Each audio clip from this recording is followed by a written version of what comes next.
dans le chapitre de 1 Timothée 2, les versets 13, 14 et 15. Donc, évidemment, on commence dans plein milieu d'un récit. Donc, c'est volontaire ce soir qu'on mette l'emphase seulement sur ces 3 versets-là. Et on regardera l'ensemble du chapitre dimanche. D'accord?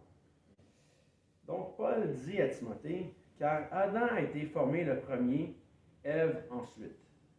Adam n'a pas été séduit, mais la femme séduite s'est rendue coupable de transgression. Elle sera néanmoins sauvée en devenant mère si elle persévère avec modestie dans la foi, dans l'amour et dans la sainteté. Donc, on pourrait se dire, wow, quel homme sexiste! Hein? C'est ce que plusieurs pourraient affirmer au sujet de Paul. Le passage nous semble un petit peu dur, énigmatique, même difficile à comprendre. Donc, pour comprendre Paul, il faut voir vraiment de quoi il en retourne dans l'ensemble de toutes les Écritures. Donc, la première question qu'on pourrait se poser, parce que Paul parle spécifiquement de la femme ici, est-ce que la femme est sauvée avec une attitude, donc avec absolument la foi, l'amour et la sainteté? Est-ce que c'est ce que Paul est en train d'enseigner ici, au verset 15? Est-ce que Paul est en train d'enseigner que la femme sera sauvée en ayant des enfants? Est-ce que c'est ce que Paul est en train d'enseigner? C'est toutes des questions légitimes, là. Est-ce qu'il dit que d'accoucher mène à la vie éternelle? Est-ce que c'est ce qu'il dit? Est-ce que la femme est sauvée si elle persévère? Est-ce que c'est ce que Paul mentionne? Est-ce qu'elle sera sauvée malgré la conduite de sa descendance? Est-ce que les femmes stériles sont absolument perdues? Et est-ce qu'une femme doit absolument marier un homme capable de procréer, d'être fécond? Parce que si elle marie un homme qui n'est pas fécond, elle ne pourra jamais enfanter. Est-ce que c'est ce que Paul enseigne? Qu'en est-il des femmes qui sont stériles en elles-mêmes? Elles sont perdues? Elles ne peuvent pas être sauvées? Est-ce que l'accouchement est un commandement pour toutes les femmes? Vous voyez, il y a bien des questions qu'on peut se poser déjà juste en lisant le texte que Paul nous mentionne. Paul fait valoir que la femme est la cause de la chute dans le passage. Hein? Ce n'est pas Adam qui a péché, c'est la femme. Vous êtes d'accord? C'est vraiment ce que Paul dit? Oui, c'est exactement ce qu'il dit. Pourquoi il dit ça? Je vais vous suggérer quelques sources de réflexion. Puis, si vous avez des commentaires, là, gênez-vous pas. On va échanger ensemble ce soir. OK?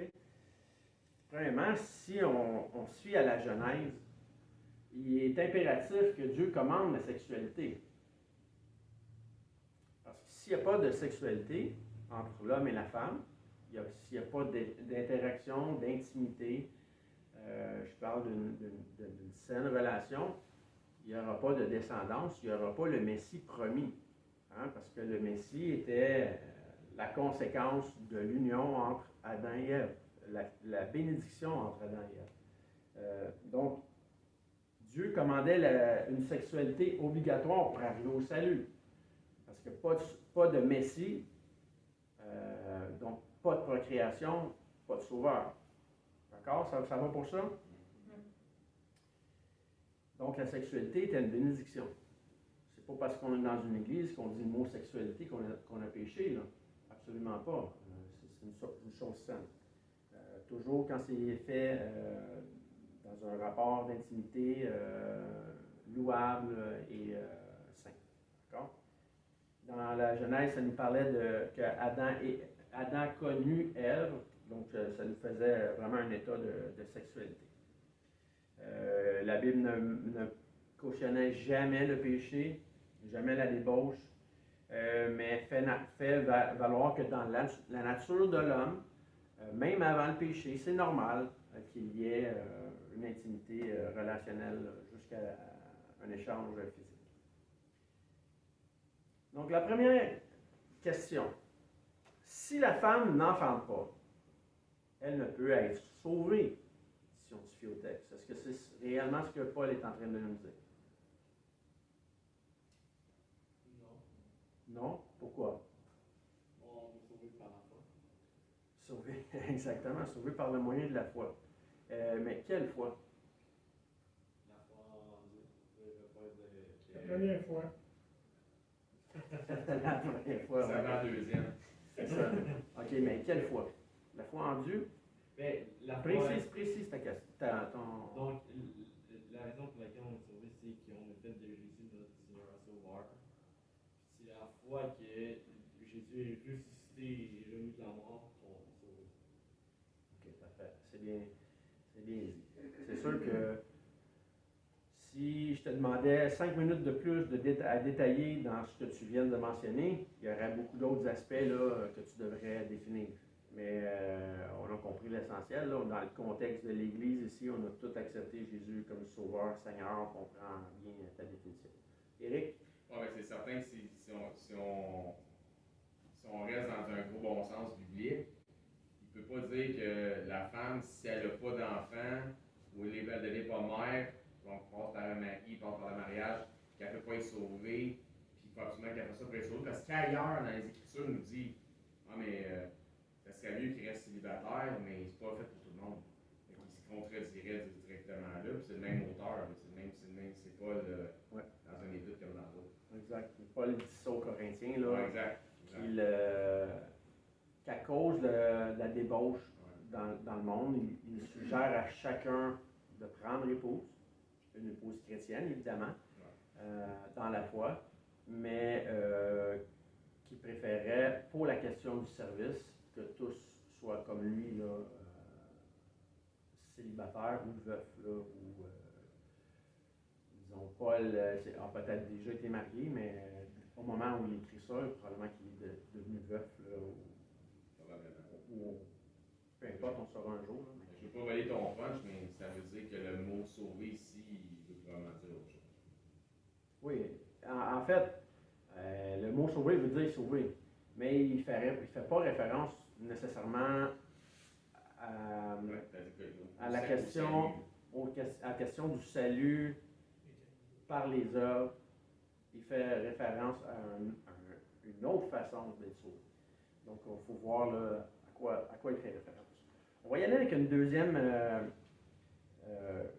question, là, mais c'est sûr que si la femme ou une sœur dans l'Église a un conjoint qui n'enfante pas, qui ne peut pas avoir d'enfant, bien, c'est sûr que si on se tient à la notion littérale, ben, ça ne serait pas possible pour une femme mariée, un homme infertile, d'être sauvé. Donc, difficile à concevoir. Et ça ferait en sorte aussi que ce serait un salut avec ou par des œuvres. Donc, on pourrait dire, comme tu as mentionné, un salut par la foi, mais pas tout à fait complet. Donc, ça prend des œuvres, ça prend l'enfantement pour pouvoir être sauvé. Donc, dans ce cas-ci, ça serait un petit peu impossible déjà pour une femme âgée tu crois, là, mais tu ne peux plus enfanter. Là. Tu ne pourrais pas être sauvé. C'est un petit peu diffamatoire, disons. Un petit peu beaucoup même. La deuxième chose, si c'était littéral, comme on présume là, en ce moment, ça voudrait dire que ça prendrait une souffrance obligatoire. Ça prendrait une peine au péché dans Genèse 3. Ça prendrait une punition. Et ce n'est jamais ce que la Bible enseigne. Hein? Au contraire, l'Ancien Testament nous dit à plusieurs reprises que c'est une bénédiction pour les femmes de pouvoir porter, de pouvoir enfanter, de pouvoir avoir des enfants, une progéniture. Donc, encore là, ça serait une deuxième impossibilité. Si on revient au texte, là, disons au verset 15, on va le relire une autre fois. Elle sera néanmoins sauvée en devenant mère si elle persévère avec modestie dans la foi, dans l'amour et dans la sainteté.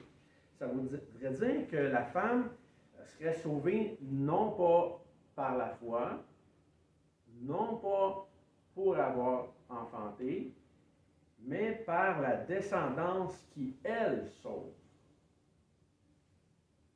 Comprenez-vous un petit peu la différence?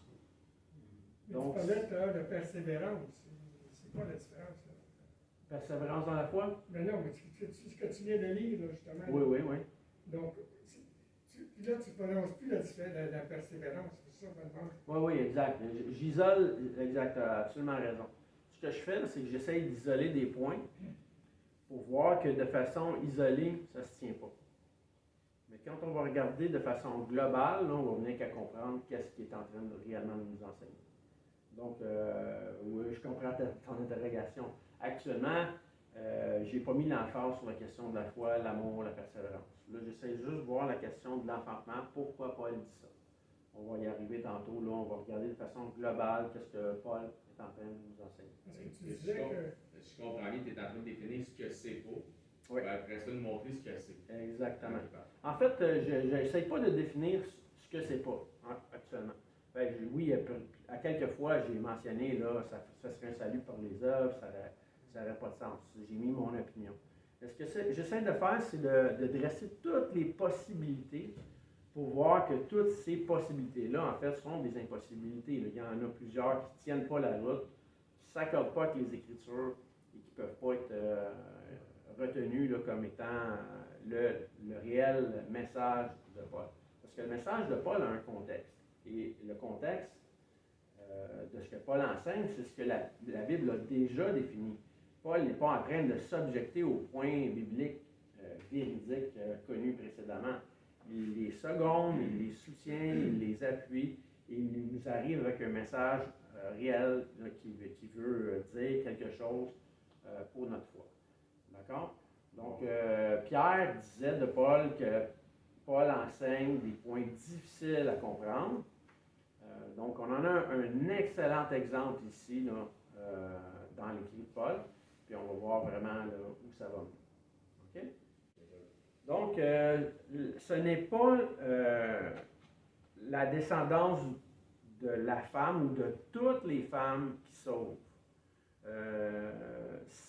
On va voir tantôt de façon plus spécifique à quoi ça s'en retourne. Jésus-Christ, est-ce qu'il est né d'un homme et d'une femme ou est-ce qu'il s'est incarné? Comment? Il se serait Incarné. Oui. Pas réincarné, là, incarné. Incarné. Oui, exactement. Le Père, le Fils. Hey, le Père, le Fils. Défini? Le Père s'est incarné avec le Fils. Oui, mais définis un peu plus. Qu'est-ce que tu veux dire? Je veux dire que si Jésus-Christ est le Fils de Dieu, Ouais. donc Dieu s'est incarné, incarné le Jésus-Christ, Oui, ou OK. vice-versa. OK, parfait. Je comprends ton point. Oui, exactement. Maintenant, oui, Vincent? En anglais, ça dit qu'il a revêtu l'humanité comme un manteau. Oui, exactement. Si on revient à Genèse, on a parlé dans Genèse, la descendance, là, on n'a pas lu le texte au complet, mais on connaît bien le passage. En Genèse 3, ça nous dit que la descendance d'Ève va écraser la tête du serpent. Fait qu'il y a question d'incarnation, comme Serge vient de mentionner. Est-ce qu'il y a un autre aspect physique qui se manifeste dans l'incarnation de Jésus-Christ? Pour être la descendance d'Ève, parce qu'on sait que Jésus n'est pas le fils naturel de Joseph. Il est absolument son fils naturel dans la question de filiation, d'adoption. C'est pas un fils illégitime de Joseph, c'est un fils légitime, légitimement adopté, accepté, il n'y a pas de problème à ce niveau-là. Mais ce n'est pas le fils physique, là. Il n'est pas engendré de Joseph. Il est miraculeux, dans le fond. Oui, il est miraculé. Mais, je reviens avec Marie, par exemple. Il n'est pas le fils naturel de Joseph est-il le fils naturel de Marie? Si on revient, si on fait le lien avec Genèse 3, la question que la descendance d'Ève doit enfanter un Messie. Est-ce que Marie n'était pas vierge? Oui. Donc, il y a un miracle quelque part. OK. Défini. Quel est le miracle? Mais non, mais si elle était vierge, elle n'est même pas accouchée. Oui, elle a Elle a accouché. accouché, bon, c'est ça, tu sais. C'est mélangeant. OK.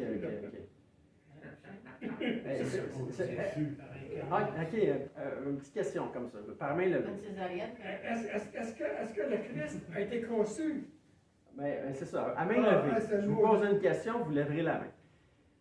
Donc, à main levée, qui a déjà réfléchi sur le processus naturel de l'incarnation de Jésus-Christ?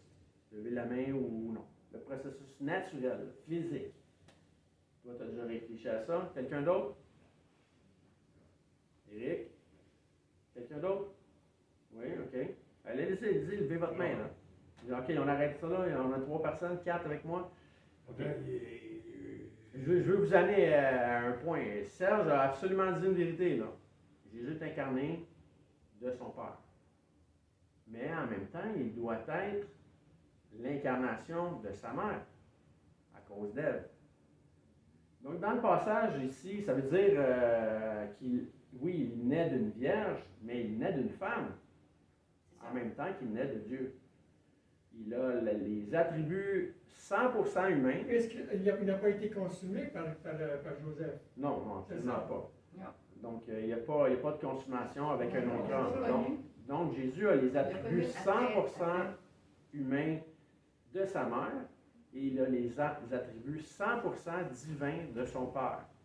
Les attributs divins et les attributs humains ne sont pas en conflit. Est-ce qu'elle a été enceinte pendant 9 mois? Oui. C'est ce que la Bible nous dit. Oui, c'est ça. Oui, exactement.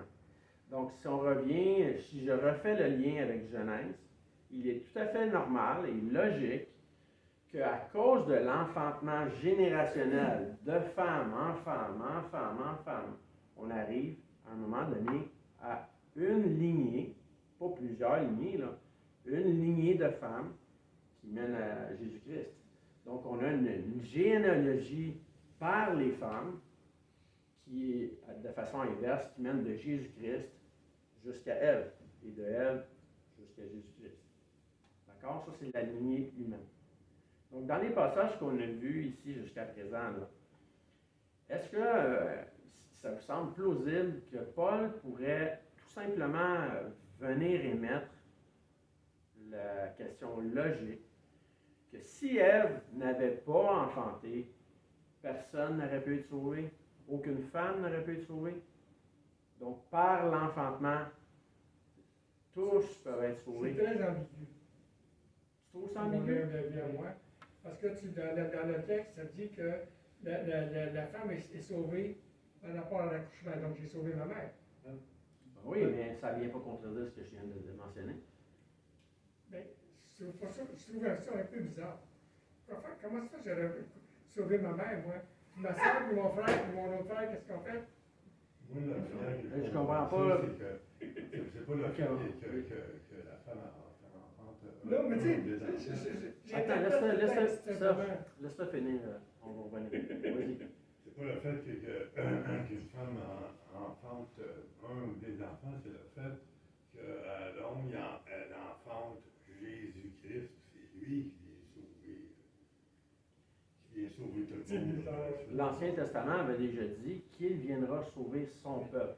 Son peuple ne faisait pas référence nécessairement juste aux Juifs. Il faisait référence à son peuple qui croirait en lui. Donc, les gens de toute nation. Karine? Mais le fait que les femmes puissent enfanter, ça offre le privilège à l'humanité de connaître Jésus. Oui, exactement. Peut-être une nuance ici qui est peut-être due à comment le texte est écrit ou traduit. C'est exactement ça. J'ai une autre version aussi qui la syntaxe est légèrement différente, permet peut-être de mieux comprendre. Quand on fait référence à la femme, ici on parle d'Ève. Oui. Donc Donc, ce n'est pas Adam qui a été détourné de la vérité, c'est la femme. La femme, c'est Ève, qui a été détournée par le serpent. Puis, dans la version sommaire, comment c'est marqué, c'est que la femme, elle a des désobéi au commandement de Dieu, mais elle sera sauvée grâce à sa descendance. C'est Ève qui sera sauvée grâce à sa descendance. Donc, c'est la descendance Ève qui va sauver. Ah, tu vois. Ici, il y a un point dans la version du sommaire. Puis par la suite, quant aux femmes, elles seront sauvées si elles persévèrent dans la foi, dans l'amour, dans une licence. Donc, il peut-être ici, dans la grammaire de cette version-là, Ouais, ça montre plus- qu'il y a une confusion. Mais en fait, c'est intéressant ce que tu mentionnes, parce que en prenant la version, je te dis pas que ta version n'est pas bonne, je te dis pas que le sens de ce que ça donne, c'est pas bon. Mais quand on joue ce jeu-là, de prendre une version par rapport à un autre, à un moment donné, c'est comme si on a trouvé une recette de gâteau là, qui nous convient. Hein, tu sais. Fait que, y en a un qui veut du sucre, il y en a un autre qui n'en veut pas. À un moment donné, il met des fraises. Donc, il faut voir au niveau littéral qu'est-ce que ça voulait dire. Et comme c'est un texte On a traduit, des interprétations différentes. Mais c'est justement là que je veux en venir. C'est pas une question d'interprétation, c'est la question de Quand savoir. on lit le texte, lui, il peut penser d'une manière, moi je peux penser de l'autre, elle peut penser de l'autre. Oui, mais C'est ça. dans ce qu'on a vu dans le cours d'herméneutique, on devrait tous arriver à la même conclusion. Oh, oui, Par- mais là, parce que c'est ça que tu nous aides à un moment, là. Exact. Fait que ce que Dieu dit, lui, il ne dit qu'une seule chose.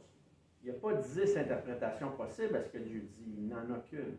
non, je ne Donc, pense pas c'est- qu'il y ait une interprétation différente. Non, j'ai pas dit Juste non. que la façon dont c'est écrit peut porter à C'est Oui, ça, c'est exactement. exactement ça. On lit les traductions françaises, mais la version qu'on a lue au départ, elle est excellente. OK? Maintenant, il faut juste réfléchir au texte et voir vraiment qu'est-ce que Paul veut nous mentionner. Olivier était très patient, très humble. Donc, Olivier, je te laisse la parole. J'aimerais juste savoir, est-ce que tu peux reposer la dernière question que tu as posée pour que j'essaie de dispenser? Quand je parlais de l'incarnation, c'est ça? Ève et Dieu, en fait? Non, ce que tu as dit, c'est. On ne peut pas être sauvé si c'était pas de l'enfantement de quelque chose? Ben, en C'est fait, ça, c'est oui, exactement ça. exactement. Si Ève n'avait jamais enfanté, est-ce qu'on aurait pu être sauvé? Ben, on ne serait pas là. On ne serait pas là. Oui, mais dans le texte, il ne parle pas d'Ève, de Marie ou d'Ève, de quoi que ce soit, il parle de la femme. Oui, exactement. Mais Référence à elle. Mais, Ouais. tu sais, c'est ça vécu, c'est ça que James a mentionné, là, le texte mentionne qu'il parle d'elle. Ouais.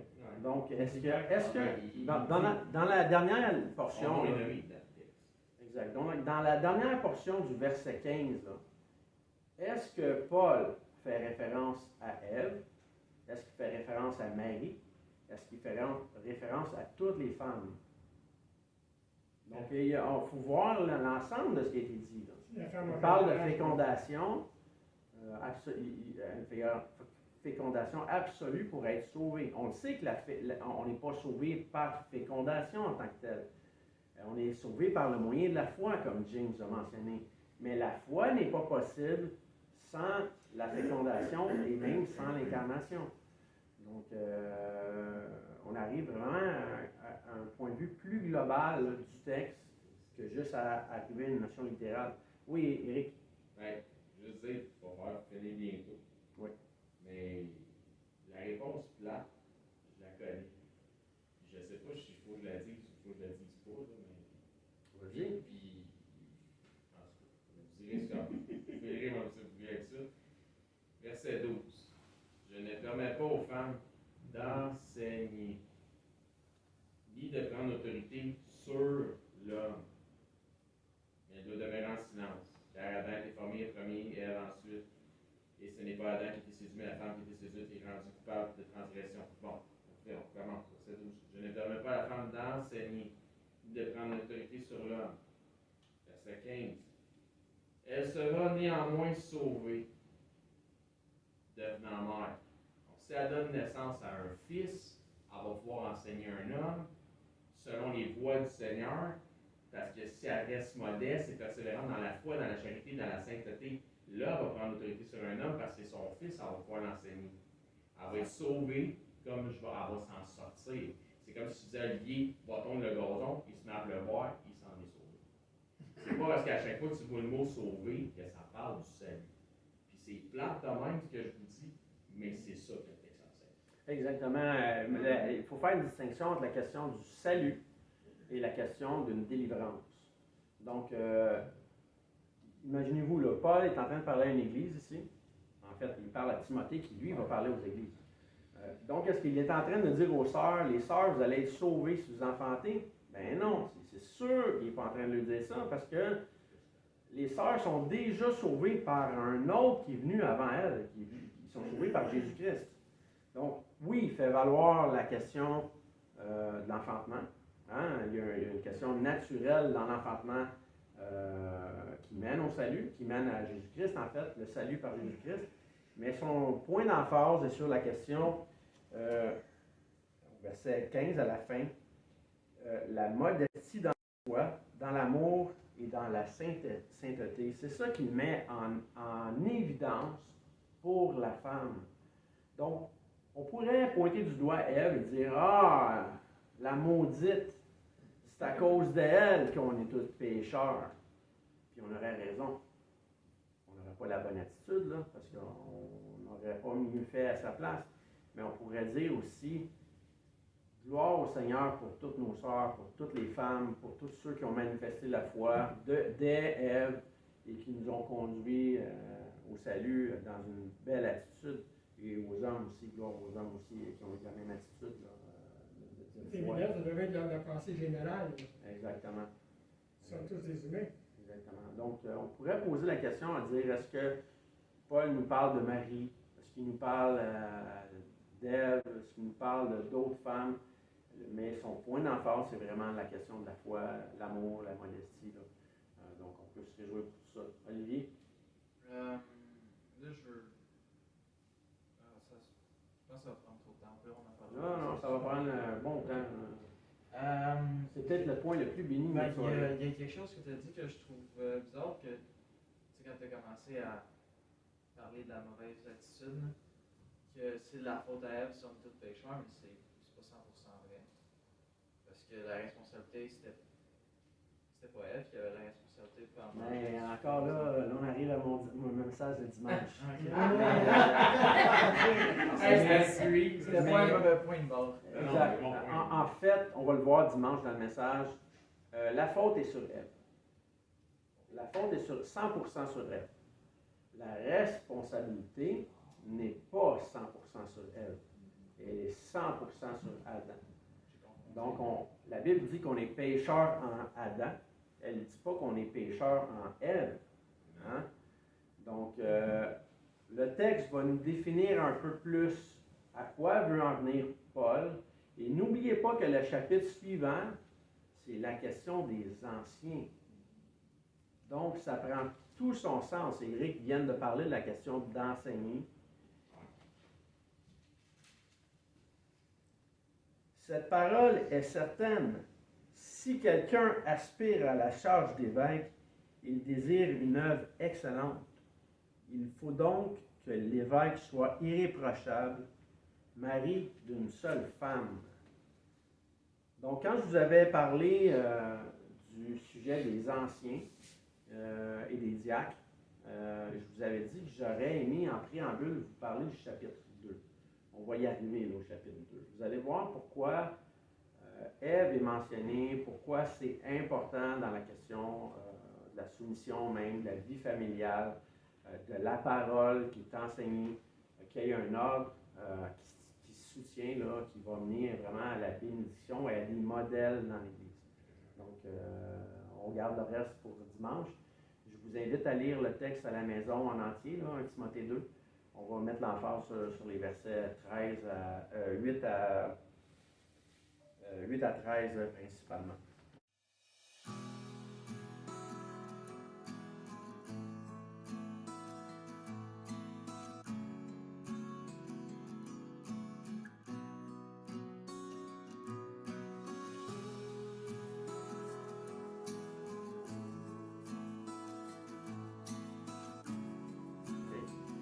Donc, j'espère que c'était une bonne réflexion pour vous, qu'il reste encore des points peut-être à éclaircir pour chacun.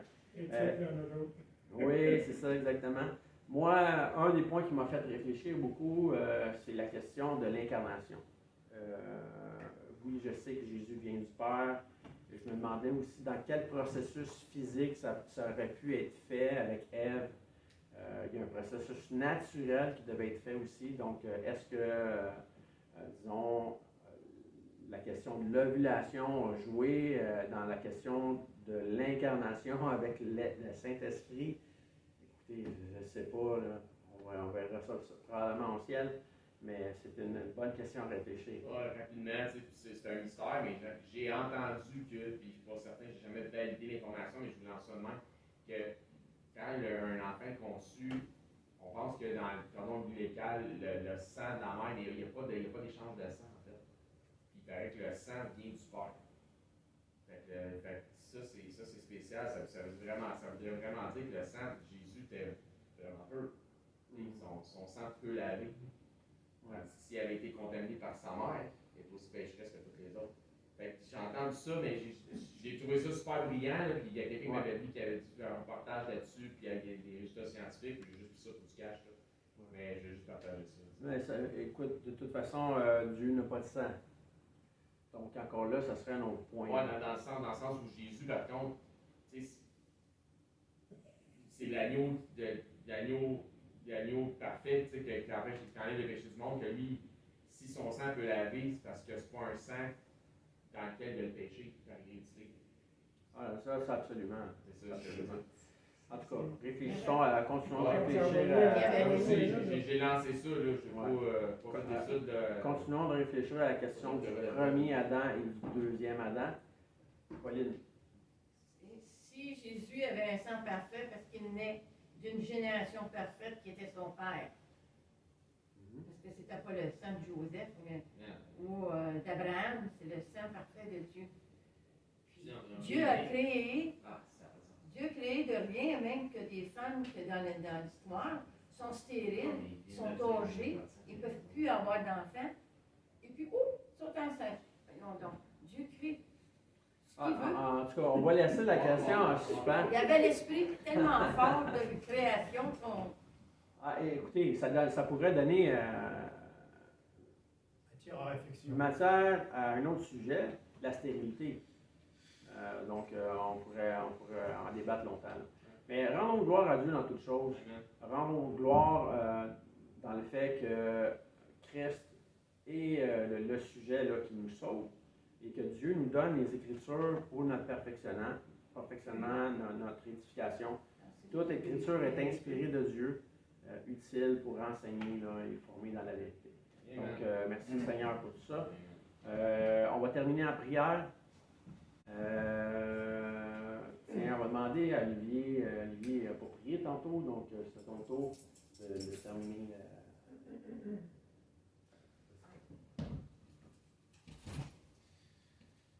Seigneur, merci pour le temps qu'on a pu passer ensemble ce soir à s'édifier les uns les autres.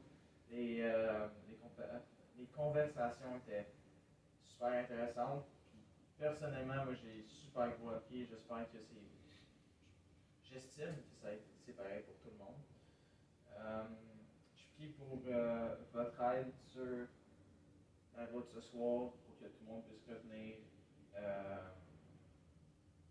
sain et sauf chez lui, puis qu'il puisse revenir ce dimanche pour entendre votre parole encore une fois. Je prie aussi pour venir pour les conversations qui s'en viennent au restaurant. Et merci encore pour le voyage que vous nous avez laissé au travers de votre parole. Je vous remercie de Jésus. Amen. Tu veux parler de bagage, là, je mange mon avion. Yeah. Donc, merci à chacun d'être ici. Ah ouais, merci Dominique. Jesus.